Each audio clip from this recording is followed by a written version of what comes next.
All right, welcome back, everybody, to our last episode of part two from Desire to Morality. And today we're discussing probably the most difficult topic that I have ever discussed so far with Santi and Tristen, which is the moral objectivity, or if values are objective or subjective, moral values. And in this episode, just to tell you a little bit, Tristan and Santi, which you of course have watched the solo episode, as you can tell, this was probably the most difficult thing for me to articulate or to explain in a way that was didactic without betraying the complexity and the nuances of this issue. And this is probably just to give you some biographical background about this issue. I think that this, for the longest time, for me, was extremely difficult to conceptualize how can we speak of objective morality if values are described with human language and there are not physical elements waiting outside of us. So the way I understood it was that if these non-physical objects of these moral values or these realities, moral realities, are dependent on my linguistic expression to talk about it, then they are subjective because they are anthropocentric or they are related to my way of living, my life form as a human. Does that make sense? So I thought that if something was depending on me as a human being for it to be acknowledged or to exist, then it has to be subjective. It couldn't be objective. We could compare this with a chair. The chair exists regardless of the fact that I say chair or if I die, it's still there. Does that make sense? But with moral words, I feel like it's so related to human life that I thought that because these values are so dependent on us to say what they are, they have to be subjective. And I would say that this is probably why postmodernism and what is known in philosophy, you guys can check it out, the audience, if you actually search the linguistic term, this expression, you will see, the whole movement of like Roland Barthes, Jacques Derrida, Foucault, and all of these people that actually deny the validity or the epistemic validity of truth as a concept. It's almost like they use language to decentralize, to show you how oppressive language or moral words have been used across time and culture to just oppress people, to control. And really, there's no goodness. It's just violence. It's just power. It's just greed. Does that make sense? And so I study in Universidad Complutense de Madrid. So this is one of the public universities in Spain, which is really famous.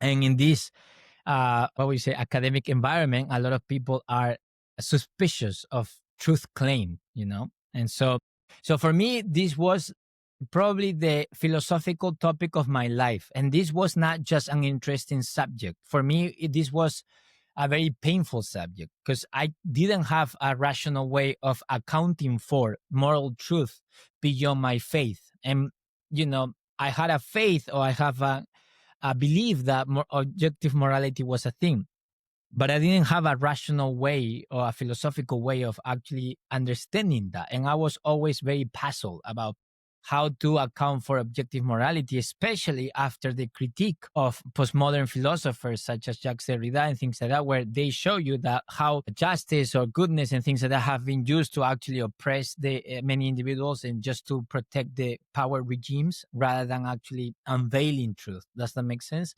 And so anyways, I'm saying all of that to share my heart with you guys. And that's why in my PhD thesis, I devoted a big chunk of this topic to the topic of moral objectivity. I actually wrote an academic article that is going to be published in 2026. It's going to be published in the Journal of Philosophy in Catalonia. I got it published, which is really difficult to get something published. If you don't know that, oh boy, wait for it. It's extremely difficult. So I'm really proud of the work I did. There is a 25-page academic article on scientific objectivity and moral objectivity. And this is what I'm going to be speaking of, what I tried to convey in simple terms in the solo episode and what we're trying to unpack. What we're going to try to unpack this more fully in this discussion, because I want to really see how these ideas resonated with Tristen and Santi. Welcome to the Philosophy in Real Life podcast, where we strive to live meaningful lives by pursuing truth and unmasking the lies in our culture. I'm your host, Carlos Santos, a philosophy PhD from Spain. Welcome to Season 2, The Ethics of Desire. Now, let me just recap these ideas, okay?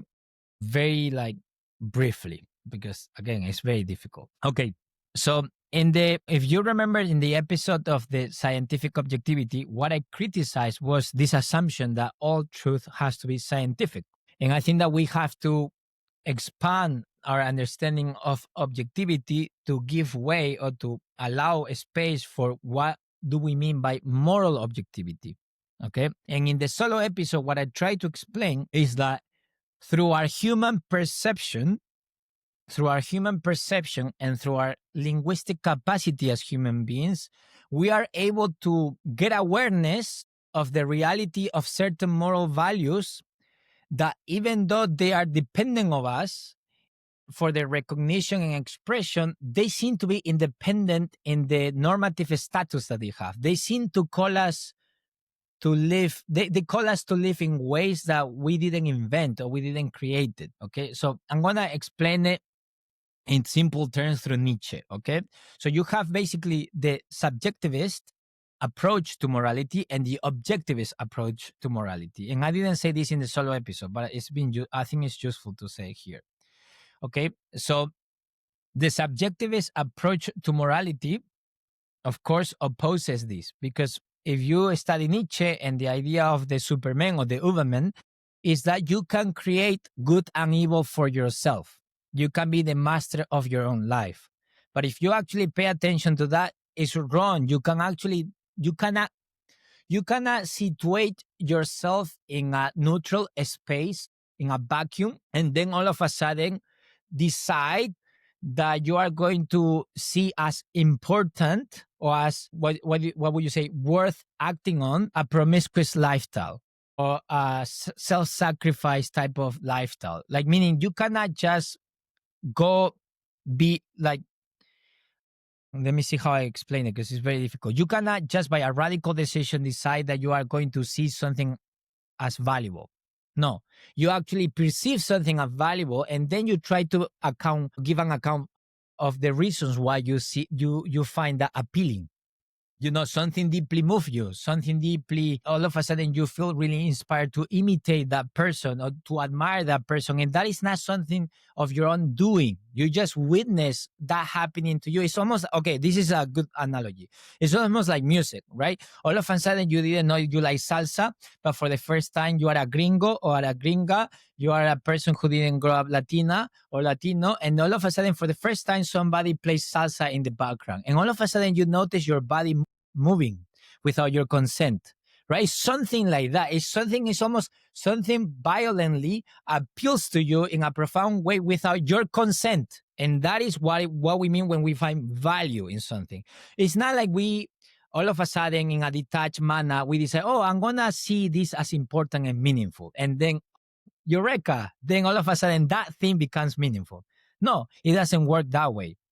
That's why I think that this is the biggest flaws in Nietzsche's philosophy and the concept of the Überman, is that you cannot, through the will to power, you cannot see things as meaningful, but rather you see meaningful things and then you align your will to get those things. Does that make sense? Now, your perception might be wrong, but the fact still stands as true, like that you perceive first something as important and then you find your way around it to get it or to justify and things like that. So that the subjectivist view of morality would say that we just project these values or we create their importance, but that's a lie. We actually just witness, or we are in a way passive. That's why the passions, the word passions in the ancient understanding of passion was exactly that you are just the receivers. That's why they are called passions. It's like you're possessed by these things beyond you.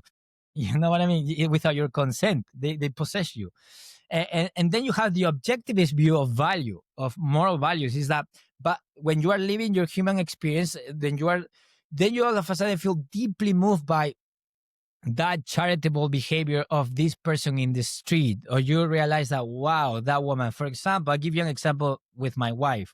there were many beautiful ladies in the church when I was a young man. I'm still young, but I'm talking 10 years ago. Oh, no, more than that, 12 years ago. Okay.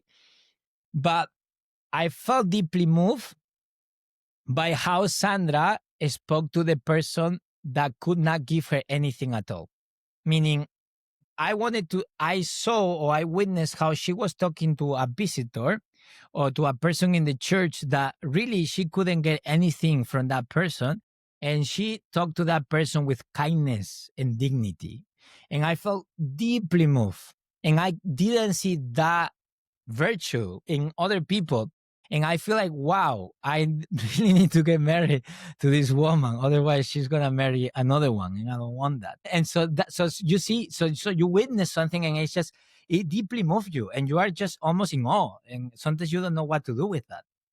Okay. So that's basically the objective view, is that through our human awareness or perception of reality, we all of a sudden perceive these values that are non-physical but still real, and they have a pull on us, they have a hold on us, and somehow their status is independent of what we would like to believe. That is why these values or this voice of reason or conscience, whatever, tells you things you don't want to hear, and it's annoying. It's like, oh man, I feel terrible, but I don't want to feel terrible. But all of a sudden you feel this like, oh no, I ought to behave like that. And so my way of explaining this is that, yes, the recognition and the expressions of these moral values, such as justice, love, benevolence, patience, is depending on us, but they are independent in the sense that their normative status or these, they rise above our preferences. And so it seems to be that we cannot fully control these values, this moral reality. And so in that sense, they are objective. And I feel like if you study postmodernity and rationality and the history of rationality, you will realize that when we get to postmodernity and the linguistic turn, it's very hard because you feel like you have no way of justifying moral objectivity. And then you are lost because everything is dependent on human recognition and human linguistic expression. Yeah. All of that is true. Yet they still have an independent status. They seem to call us to ways that we did not create or invent, or they have an intrinsic worth that we did not invent ourselves. Does that make sense? And I think that's the best I can do right now to recap that. Anyways, guys. No, say whatever good. you want. It was good. No, it's good. If I'm to reiterate what you were saying, objective truth can be discovered not just by empirical methods, but by our own subjective experience. And our subjective experience doesn't necessarily deny the existence of some sort of an objective truth. And the way that we experience some objective truths, like morality, and the way that it seems is that morality, it's not something that it seems to be something that we experience and we then articulate through our language, but it's imposing itself upon us without our consent. And even though that is a subjective experience, it does not negate the objective truth or reality of morality. That's it. Look, I'm going to share this for the people because I think that is quite useful. This is something that I'm going to use in a presentation I have a presentation, a speaking engagement in Paris where I will present this. But I really would like to show this because since I created this, I would like to show it. Let me see if I can. How do I share this in a way? Sorry, guys. Let me just screen. Guys. Oh, it's forcing me to share it like the full screen. Well, go ahead, Tristen. I'll show it after. It's okay.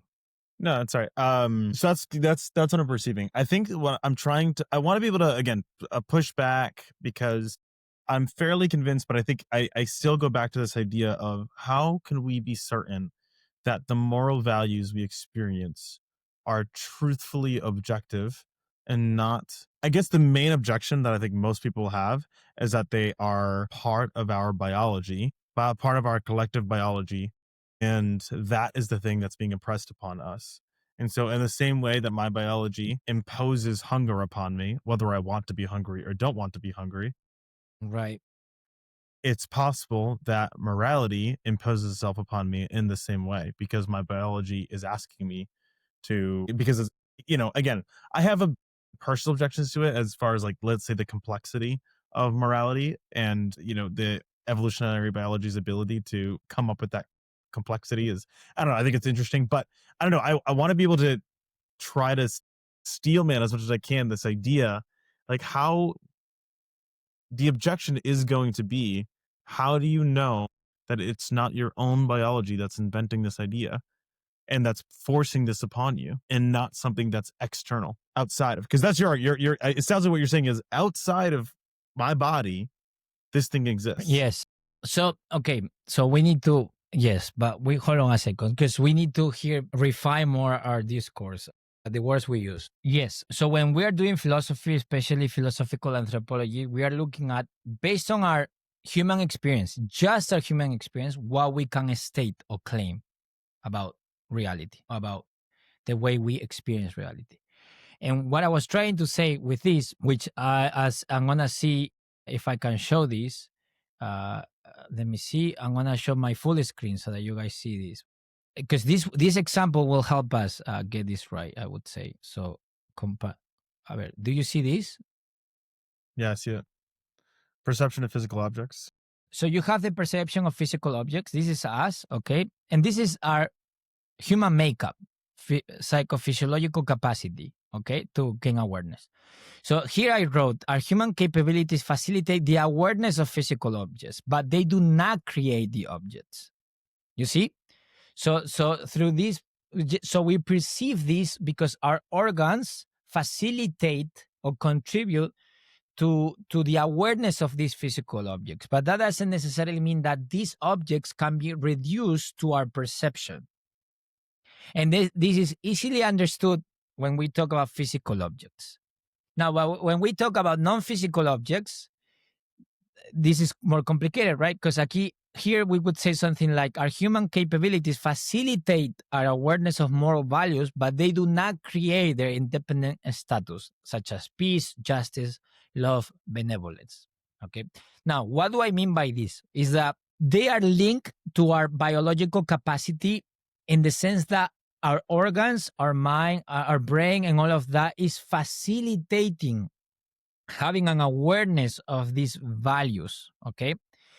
And yes, through our perception and words and linguistic capacity, we can describe or give a specific shape to what we mean by peace, or justice, or love, or benevolence.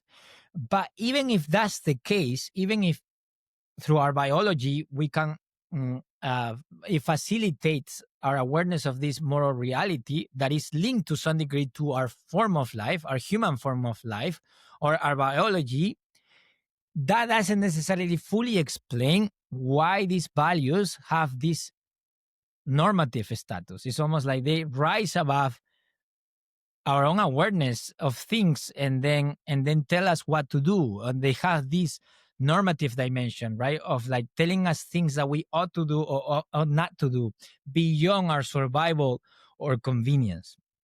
And so let me stop sharing this. What I was trying to explain is that if you want to say that is linked to just our biology, you are right. You are right. Yes, they are linked to us, to our form of life, in the sense that we recognize these values thanks to our anthropological capacity, organs, and things like that. And we also recognize the existence of these values through our linguistic capacity or articulation. But then the postmodern philosophers would say, therefore, this is just projections on reality. It's not real. Does that make sense? And what I'm refuting here is that therefore is not necessarily one way. Because again, when you realize how we relate to these values, somehow we know that we didn't invent them. They have this independent status. Like they tell us independent power. They have a hold on us. Their importance, their intrinsic worth did not come from us. And so the question is, where did it come from?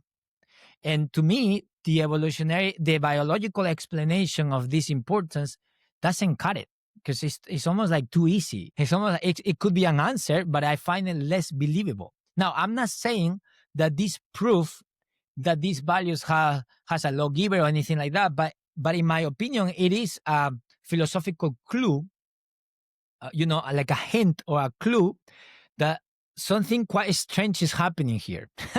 You know what I mean? That something is up. It's not proving anything. It's not proving the existence of God or anything like that. But it's quite unique, this phenomenon that men, even though we use our own language and our own awareness to talk about the reality of these values, we did not create this pull that justice have on us. And even you can get the most progressive and secular person in Portland, I don't care, or somewhere in the West, and they and I would ask them, why do you care? Why do you believe in objective morality? And they will say no, because it is oppressive and things like that. And then I say, do you believe in racial justice? And they will say yes. I was like, well, do you believe in justice? And that is not depending on everybody's, on a personal view. You feel like we should respect justice as a whole and the dignity of human being. And they will say yes. So as you can see, a lot of people who at an explicit level deny moral objectivity, at a lived experience, they defend causes that presuppose the reality of these values as independent of us. Because if justice is just a socially constructed idea, then why racial justice? Why protest? Why go to the streets and, I don't know, George Floyd or whoever? Why do all of that if it's just a socially constructed thing? If it's just the survival of the fittest? Why even discuss morally things? Does that make sense? Right. We're wasting time here. So that's my point, is that that's the tension we have to live with. Is that, yes, it's depending on us, but there is a characteristic of these values that we did not create, which is their appeal, the appeal that these things have on us. That is not your own doing. Does that make sense? That it almost violently appeals to you without your consent and calls you to behave in ways that are in alignment with a higher way of being. Yeah. That's really good. Yeah. No, I was sorry, thinking go ahead, about. Santi. Thank you, sir. I was thinking about one of the things I wanted to put my finger on is it feels like one of the key dimensions to this is this being something universal to the human experience. Like it's not something that just one group of people witnesses or notices, right? That this is something that's universally true. But the tension that I see is that our perception of these values, like we're not always seeing them in the same way, hence why they're described in different languages, in different ways they're understood. Their Yes. applications are understood differently, right? Like there's like we can point to extremes like you did in the last episode about torturing babies and how that seems to be something that, okay, we're all seeing that very clearly. Yes. But the shape, the color, to go with this visual analogy of these moral values is distinct across cultures. And so I'm wondering if you can comment on that, because I think the universal part seems to be key, but because we're seeing them differently, does that undermine what we're talking about here? No, that is the discrepancy that we feel between what there is, this objective reality, and how we understand it. It is actually like like an honest description of how human beings clumsily try to come to the truth. You know what I mean? With our limitations, and that's why I think that this is a more realistic explanation, a more faithful explanation on how we arrive at meaning and morality and things like that based on our human experience. And so in the solo episode, I try to explain the steps of how this happens, the perception process or the process of perceiving these things, right? And I use Charles Taylor's explanation on this. We have in the first hand this experiential meaning, and then we have this linguistic meaning. Let me explain.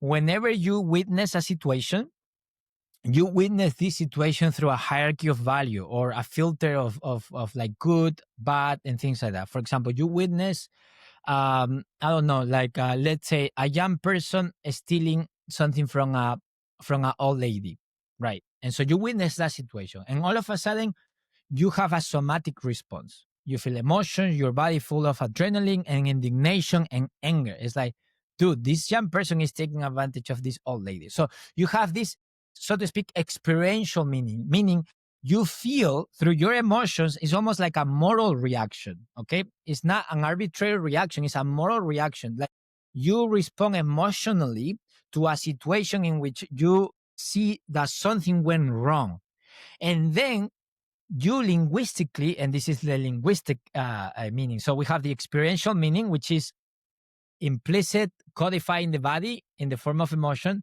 It's like undefined, indeterminate. And then when people ask you, why do you feel so angry about this situation? Then you try to find the words to explain this moral reaction that you had when you witnessed this situation. And then you say, it is wrong for a person innocent that cannot protect themselves for this young man to take advantage. It's not okay to steal. And so then you give a linguistic explanation with words, with moral vocabulary that justifies your moral reaction, this somatic experience that you had when you witnessed this. Does that make sense? So that's why I was telling you that our emotions in this sense is almost like a portal or a moral window. It's almost like a window into morality. You know what I mean? Your moral emotions or moral intuitions help you get an insight of the situation. And I gave you examples also of how this can go wrong. For example, the fear in the elevator. So you might have a disproportionate fear of elevators. And so through therapy, you realize that this fear that you have is not rational or irrational because the probability of something happening to you in an elevator are actually quite low.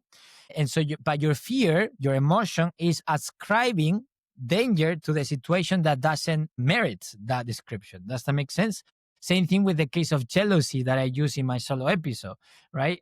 Imagine that my wife is chatting politely with a person and not doing anything. It would be irrational, my jealousy, because I'm ascribing, I'm defining, or I'm attributing characteristics of betrayal to a polite conversation that does not merit that type of description. So that's why we say, hey, bro, actually, you are distorting the reality. This is not proportionate to what is happening, you know? And so that's through dialogue, through words, we actually correct our initial intuitions or moral reactions to situation. That is why maybe you lost your temper in a situation, and after talking to a person or having some time to reflect, you realize that you actually acted out in a way that was not worthy of the situation, and then you apologize. Whenever we apologize, it's basically admitting our wrongdoing, that we acted in a way that the situation did not merit, or that we ascribe a set of characteristics to someone that did not deserve that description. Does that make sense? And so, as you can see, everything starts with this moral reaction, this moral emotion, and then we find words to justify why we feel the way we feel and why we act in the way we act. And then we have this moral reasoning of like going back and forth and reflecting on how we felt and what we did, and based on our rational capacity. But we have ways of carrying out conversations and seeing if, and checking or verifying if our initial reaction actually was ascribing correctly or incorrectly or rationally this set of characteristics to the situation. Wow, I don't know if that was too complex, but this is the movement between experiential meaning to linguistic meaning. Does that make sense? And I don't remember why I'm saying this, but it was linked to the question you asked.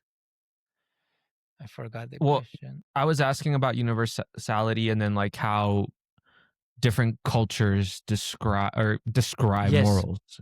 Yeah. Yes. For example, it seems to be across culture and time that most human beings, or almost all human beings, they have felt this moral duty or moral intuition of respecting the life of another human being as sacred. And that is why you see always a careful attention to the suspension to the rule, right? So whenever you appeal to a special plea or kind of reasoning, is because the default agreement or consensus is that you should respect the life of a different human being. And we make exception. Oh, but they attacked first. And so you suspend the rule and then kill other human beings. Or they were terrorists, or they were the enemies, or killing this person is actually better for society. So you have this kind of a special reasoning to suspend the rule. So that's one thing. So as you can see, across society, they all have this moral reaction towards not killing the life of another human being. But the way they justify why that is legitimate is through different kinds of stories. For example, in the secular West, we appeal to human rights, which is really a secularized version of the divine likeness with God, the Christian agape. And so, but for example, a Christian would say that we need to respect the dignity of other human beings, their life, because we were created in God's image. But another person might say, oh, because human beings are rational agents. And so what I'm trying to say is that different societies and different people will justify this moral duty or intuition of respecting the life of other people through a different narrative. But the narrative itself does not create this moral intuition that we ought to respect the life of another human being. It just almost like clothes it with different narratives or reasons why we should do that. Does that make sense? Yeah. Man, this is complicated. So in a way, the principle of respecting human life is subjective, but how this is historically understood and legitimized is historically dependent on the society we're talking about. Does that make sense? So in this case, morality is relative in how we understand it, but it is objective in the sense that this moral principle, moral reaction seems to be across time and culture and acknowledged by most people. Sorry, Okay. I don't know if I confuse you more. Oh, man. Dude, this is so tough. No. I'm I doing think my this. best. No, I think this made sense. Where I'm. No. You're doing a great job. I am really wanting to. I can't stop thinking about this idea of truth in biology because I really want to get to a place. Can you have? Is there a convincing argument for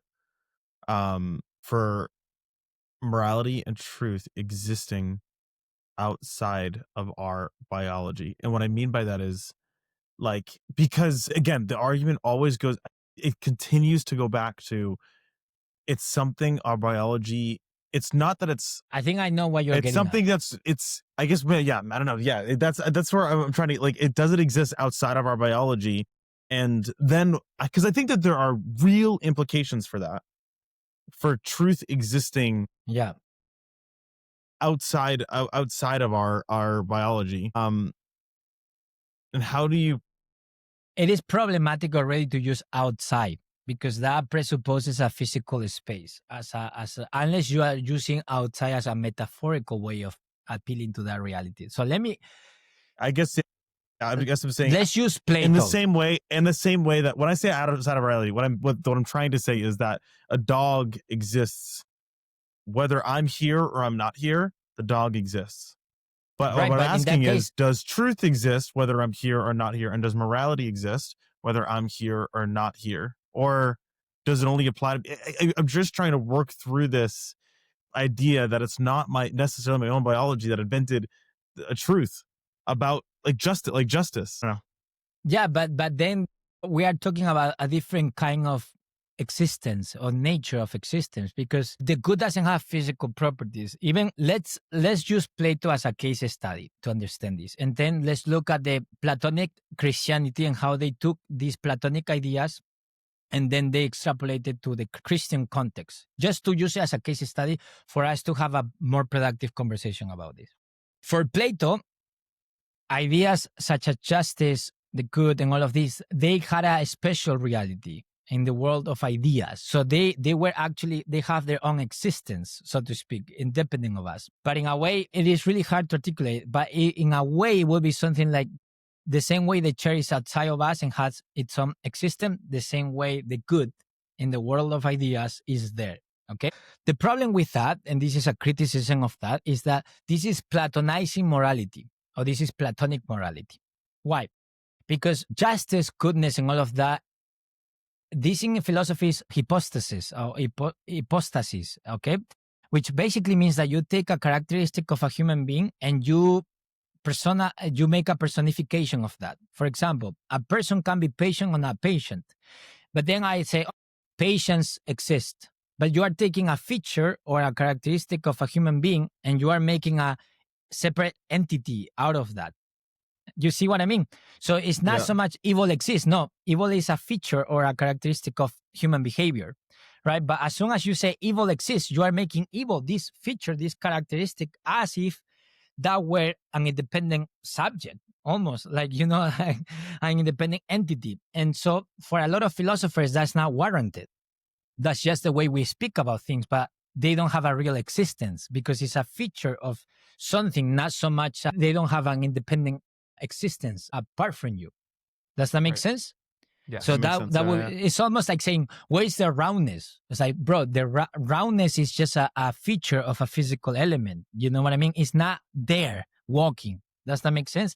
But it's just words that we use to describe the features of physical elements, but they don't exist in the same way the object that we're describing exists. Does that make sense?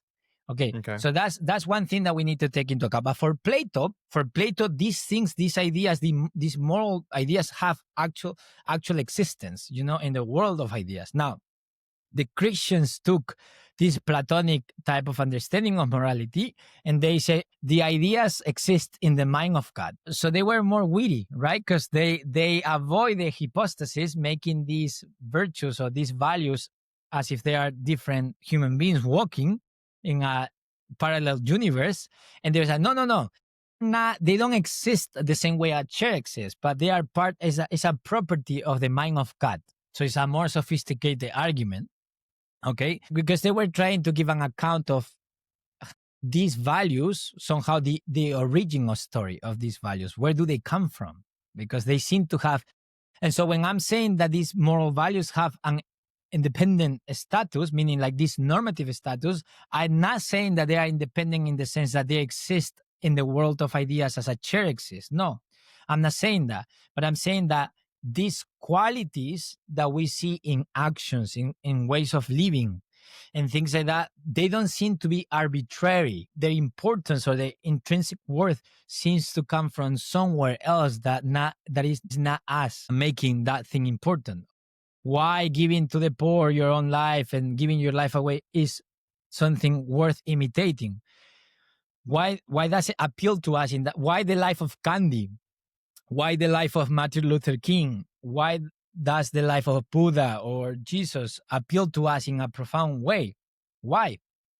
Why that way of living? There seems to be something intrinsically worth imitating in that way of living. Through our awareness, we are able to capture that. But that doesn't necessarily mean that the good is walking in a parallel universe, independent of you. Does that make sense? So when I'm saying independent, I'm saying independent in this sense, in the sense that their importance does not come from us. And you might ask, where does it come from? And I say, that's a great question. And philosophically speaking, we don't have a clear answer, nor science that, in my opinion, have a clear answer. And that's where, in my estimation as a Christian, is a great clue for God's existence or for a lawgiver. Yeah. Does that make sense? Yeah. But that's No, a it leap makes- of faith. That's not proving God's existence, but Right. it's a clue for God's It's a clue existence. into God's existence. It's making me think about it because I guess the common objection, again, I keep going to bring it, is this idea of the flourishment of society. But I guess what's interesting about, the more I'm thinking about this, and I hope I'm not annoying the viewers of this, because I feel like the way that I ask questions, it probably sounds like I'm flip-flopping and like nobody really knows where it is I stand on anything. No, bro, don't think about it. Just But I'm ask your asking questions in question. a way because I'm really trying to work through it, because it's like on one hand I'm like, ooh, I'm really convinced, and on the other hand and then I'll put myself in the mind of somebody somebody opposing these views, and anyway, so I hope I'm not being frustrating, but as you were speaking, it's making me think about this idea of morale, of the argument that our morality exists to allow society to flourish is maybe a difficult argument. And I think what makes the reason why I have a hard time being convinced of it is because there's something in me, and I think many of us, that would choose goodness over the flourishment of society, if that makes sense.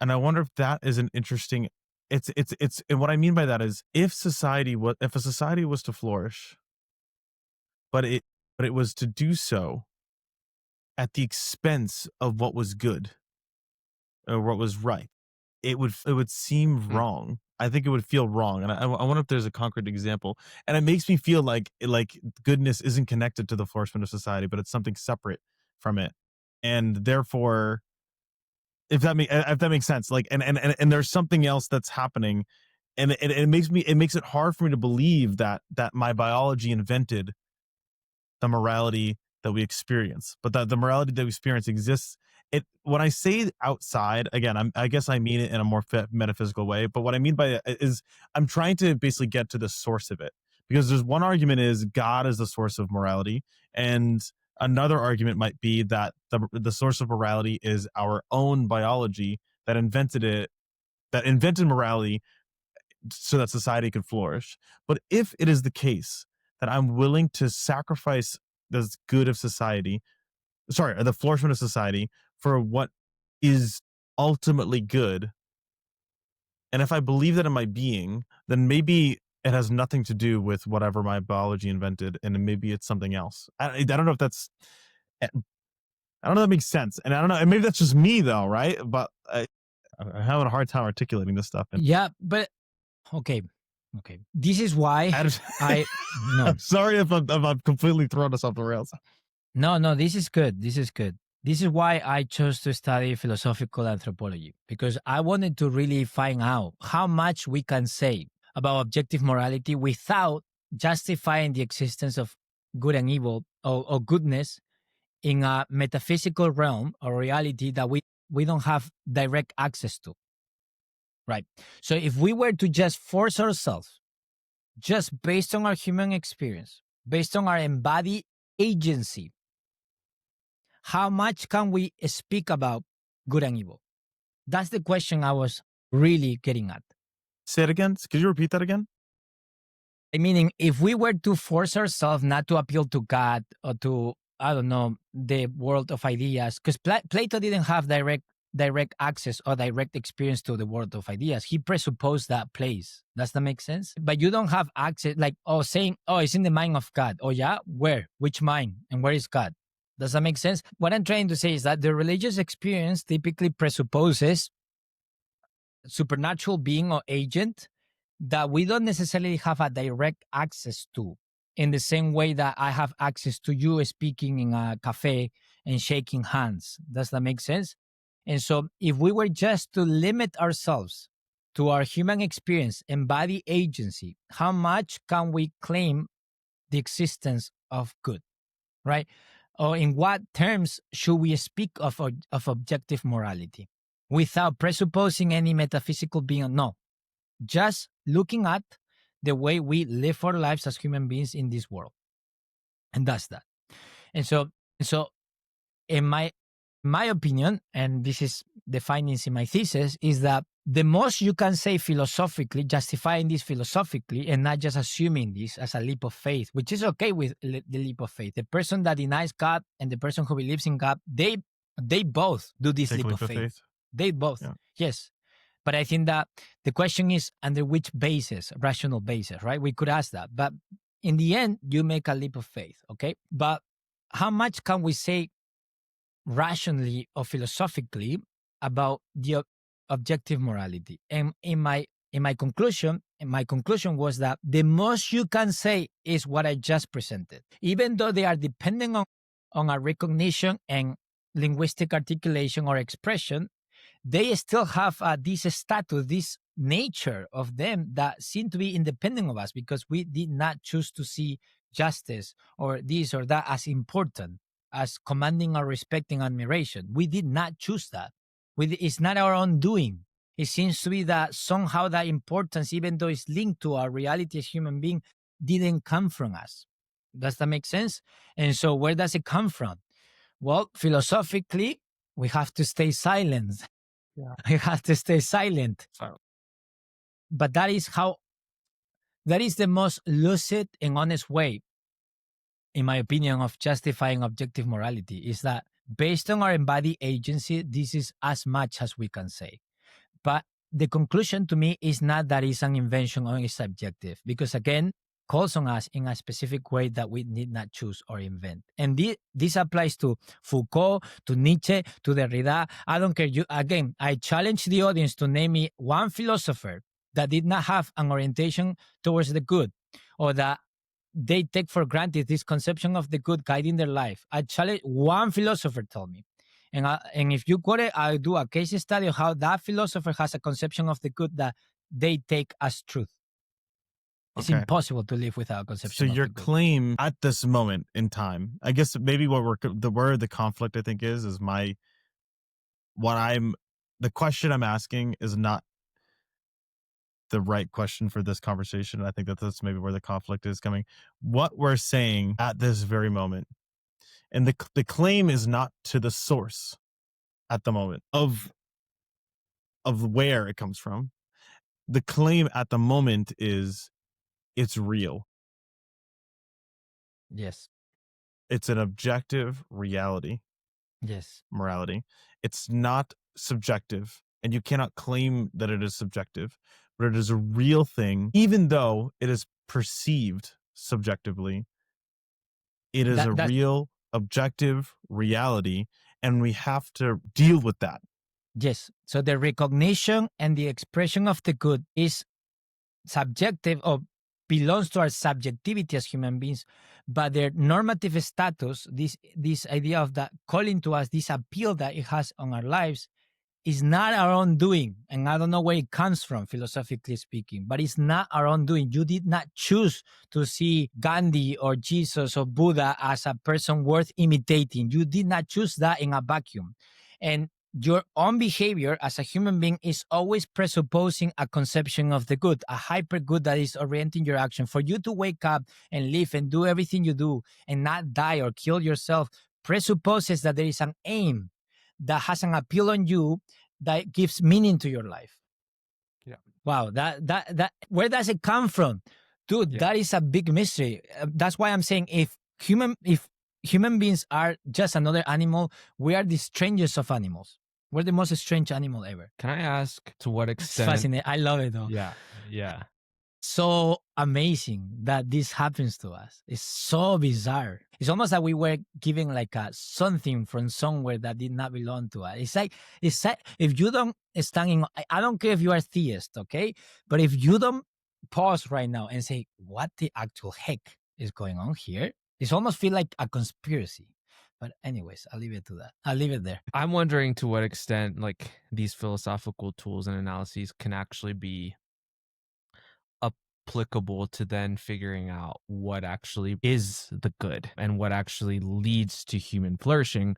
Because like I'm thinking, okay, philosophy in real life, we got to the good, and the good exists, but this doesn't help me at all to land on, okay, the Bukele administration's decision to imprison all the MS-13 gang members in, you know, these maximum security places, and their country seems to be doing a lot better, but then there's human rights question, you know, so to what extent then can I discern the good using these tools? Well, that is a great question. And I think that where we are going to do justice to this topic, it's in the second part of this season 2. So season 2 is named The Ethics of Desire. In these first 10 episodes, we have explored and navigated this idea of from desire to morality. So, okay, from just paying attention to our desires, we come to realize that we are moved by metabiological desires that point out or are pointing to these moral values that somehow it depends on our recognition and articulation, but somehow we did not choose them. It's almost like they are there somehow, okay, in a complex manner. And in the second part, we're going to go from morality to meaning, or to living a meaningful life. And that's where I'm going to try to explore together how now that we know that this is a thing, it's real, because just to defend myself a little bit, why I have taken these 10 episodes just to do this is because I believe there's so much confusion in the online world and there's so many lies about morality that I feel like we had to undo so much of that. Just clean the floor, man, before we build something here, because everybody has their own version. Oh, follow your truth. Everything is relative. It's like, no. But also this idea that, objective truth is just there and it's like not problematic at all and things like that. Objectively, people speak, even Christian speakers and Christian content creators. I was like, bro, what are you saying? You cannot say that lucidly. You cannot claim that objectivity is just so unproblematic and so easy to see. I don't think that's an honest account of how we actually come to this recognition of moral values. Does that make sense? So that's why, in a way, I felt like I had to correct some of these optimistic discourse about objective morality, and at the same time refute these lies that everything goes and that you don't need a purpose, whatever, But I feel like in the second part, what I would like to do is how morality shapes what give your life meaning. Meaning how now that we have this moral compass or this phenomenon in us, how can we live a meaningful life that doesn't end up in confusion or skepticism, but rather in a meaningful life pursuing the truth? And oh boy, that's another thing that is hard to talk about, but there is a way of that. So we have some tools in our rationality to actually discern between what seems good and what is actually good. But you have to wait for that. No, it's gosh, man, no, it's really helpful. I find, it's funny. Every single time we do these things, I keep wanting to get to the next episode. It's like I don't even know what the next episode is, but it's like I was like, oh, we're gonna talk about it in the next episode, so shut up. And that's how I feel bad in a way because I'm like, all right, maybe I'm steering us off the path. But it's really, really helpful to hear you say that because I feel like I'm finally getting to this understanding of exactly what we're saying up until this point and what we're not seeing just yet. Yeah. And I think that's really, really helpful for me. And also, you know what it is it's almost I think to your credit, because your argumentation, I think, and I think this logic, I think is so good that I'm almost getting to a point where I'm kind of saying, yeah, of course, let's get on to the next thing, and it's sort of like causing me to almost auto accept what's been said so that I can finally get us to the next. To your credit, I think it's this line of argumentation I think has been quite good, and it's caused me to really get to a place of, yeah, like, of course we have desires. Of course we evaluate those desires. And of course that evaluation of those desires are proof of something that is pressing upon me that I have no control over. And so my question therefore is, where does it come from? And it's funny because it's sort of like I've gotten to this place where it's like, yeah, of course. Let's get on to the next thing. But I think it's actually been really helpful for you to, I think, flesh out a lot of these ideas with language, because I think it helps us articulate and it helps center us and helps all of us, those of us who believe in a subjective reality versus an objective reality. I think it helps us understand that no, there is an objective reality that we all align ourselves to, whether we like it or not. And even if you have a hard time actively believing it, with your words or with your thoughts, you live according to this, whether you like it or not.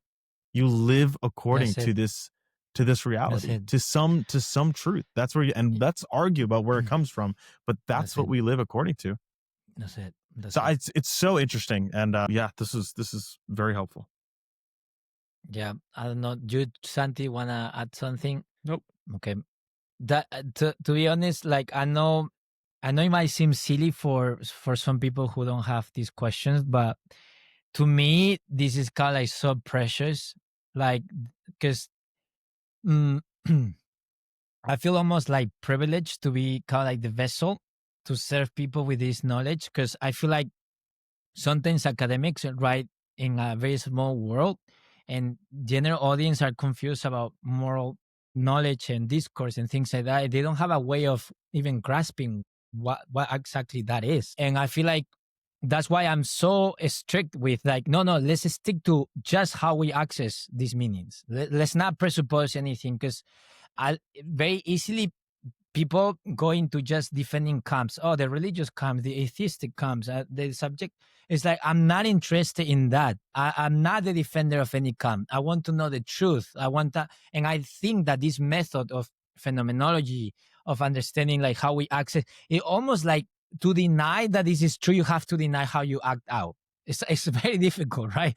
Like, it's almost like, and so that's what I'm trying to say is like, even when I was reading essays on Foucault's philosophy and, the postmodern philosopher, and even when I did my master's thesis on Nietzsche, because I did Nietzsche and I was reading Nietzsche, I was like, man, so much for somebody that is a nihilist.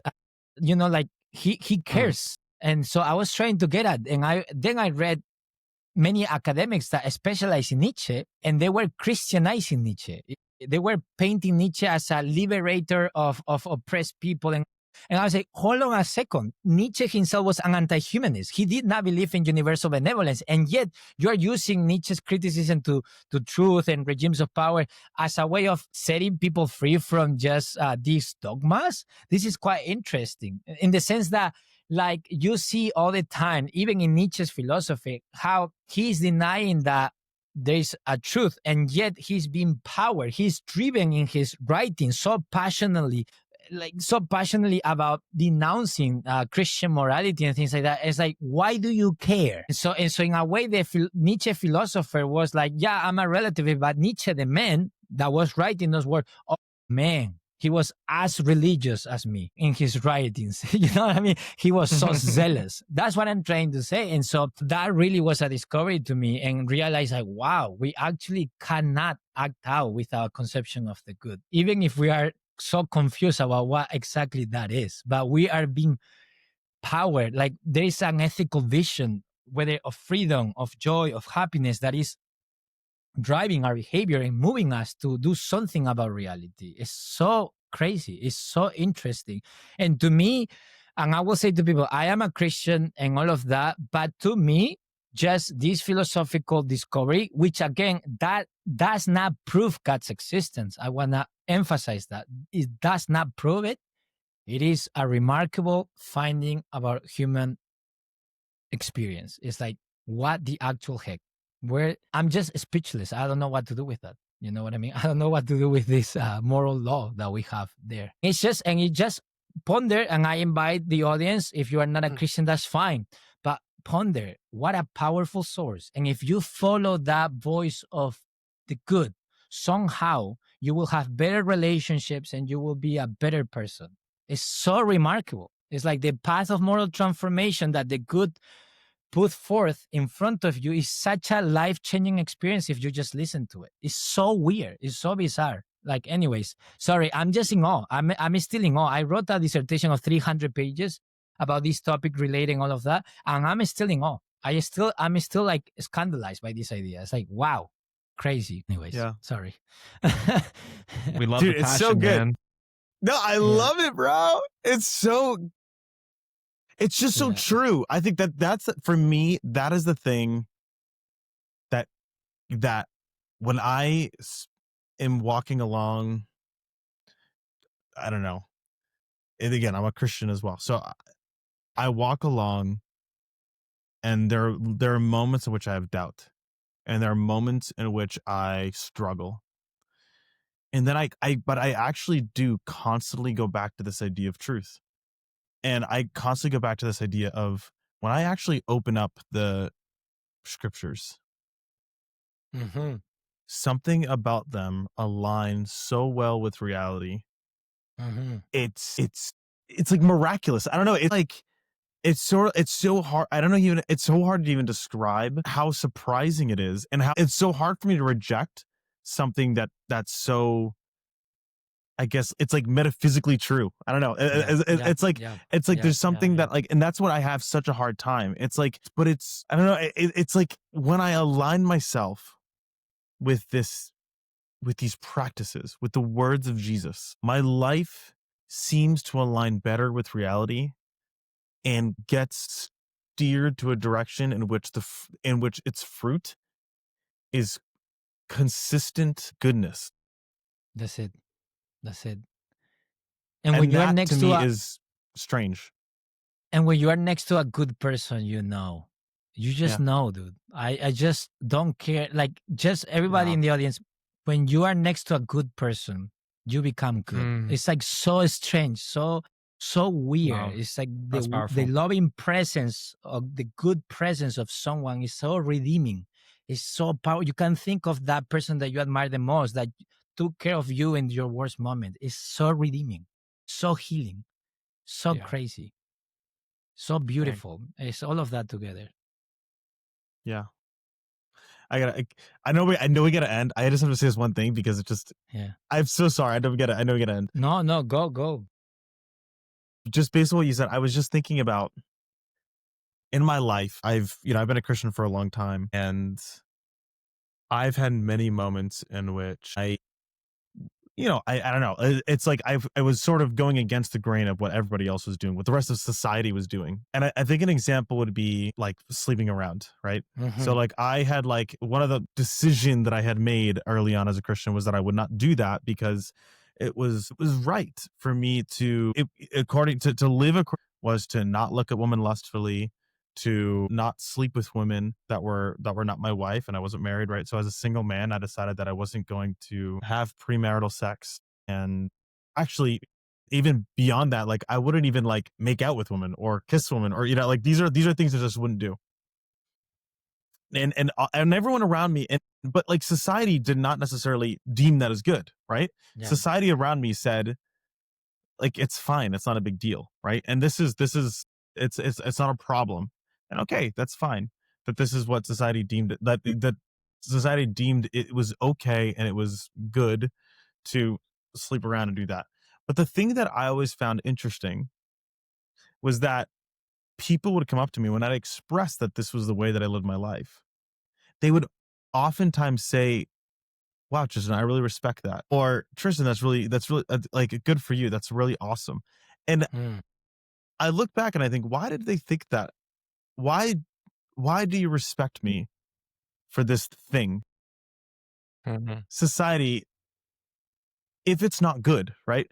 It's like there's something, even though society is going one direction, for some reason, I was to be esteemed for doing something else, for living a different way, for living in a way that says, I don't want to say that society rejects it, but it's not deemed as generally as neither good nor bad necessarily. It's sort of just it just is. But I still am esteemed for some reason. And so it says to me that there's almost something deeper going on in the person. There's something deeper going on with this way I've decided to live my life that made people respond in a way that's like that maybe was uncontrolled, that something that in a way that they couldn't even control, because they saw it and they would express, wow, like I respect this way of living. I can't do it, but I respect it. And I think it's just interesting that this is the way that people often respond to many versions of that. That's one version of it, but there's many other versions of it, and I find it very interesting. So Right, that I just wanted to, they yeah, wouldn't choose it, but there's an intrinsic worth Admirable. to that. Yeah, it's there's something admirable. admirable about it. But why? But I ask, why is it admirable? What makes it admirable? Yeah. To me, Because it's also like yeah, the negative version. Sometimes I'm amazed at describing what happens when the heart of a human being turns darker, right? And so sometimes it's like it's very powerful, and I will never forget. And I will end with this. I will never forget the first time I was reading the Old Testament, and I was reading, like, the story between, you guys can look into it look it up in the internet. It's basically I'm gonna use grape to avoid the other word because I don't want this to be, but the grape of Tamar. Tamar, I don't know how you pronounce that in English, but Tamar Tamar. was basically the Yeah. daughter of King David, and she had a stepbrother, Amnon, right? And this story is just terrible. Okay, it's just terrible. But basically, Amnon, through deceit and through many things, he basically raped Tamar, basically, even though she begged him not to do it. But to me, the line that came after that is that, because it described Amnon as having this lustful, he was possessed by the spirit of lust. That's the best way to put it. So obsessed by lust. And he a certain love for Tamar, for his stepsister, right? And what happens is, the line in the Bible says that after Amnon raped Tamar, he loved her less. And to me, that is one of the most profound descriptions of that, is that when you decide to give way to these lower basic desires, you love that person less. It is so crazy and so powerful because, in my opinion, it really describes many of the things that I've done in my life that really contributed to my moral degeneracy or like decay, you know what I mean, in other people, is that there is something that happens in the human heart. There's almost like an architecture of our hearts, that if you violate certain things and give way to darkness, somehow you will love that person less, and not everything goes. It's almost like, wow. It's almost like there are certain things that if you, it's same thing when you kill another human being, right? The people who actually kill other human beings, they say there's no going back. There's something that happens to the heart. Or the people who do crimes against children, it's like there is a level of darkness that once you cross that, it's almost like, it's not that it's that you are not redeemable, but it's almost like there's something of a cosmic scale happens to you. And so to me, the how realistic the Bible was in describing human wickedness actually was quite powerful in me, because at the same time it shows a path to redemption. In my opinion, it's quite realistic with what happens to the human heart. You know, that like his stepsister loved her less, not more. It's so crazy. It is so crazy. But anyways, yeah.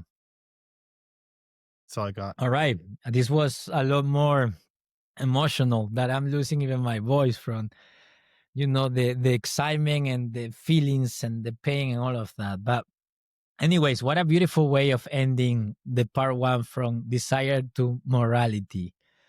So anyways, everybody, so you have the companion guide, you have now everything. You can rewatch it because it's very complicated, or just review the companion guide. In the following episode, I'm going to start explaining now how we go from this discovery of morality in us to living a meaningful life, because this is philosophy in real life. So now we're going to see, so to speak, the place of the good in shaping what gives meaning to our lives, what makes our lives worth living. And so that's going to be our focus for the next probably 10 more episodes, in which I will explain, and we're going to discuss all of this also with Santi and Tristen. And so we're going to also going to have a companion guide where you can follow these difficult ideas. And who knows, maybe I write a book based on all of these difficult ideas that we've been discussing, you know, based on the feedback and also the comments from Tristen and Santi. And also, of course, thank you guys for being here and doing this. I don't pay them. They're here for the love of truth and maybe philosophy, and maybe for the love of Carlos Santos as friends. So anyways, see you in the next time, everyone. Take care. Peace. Bye.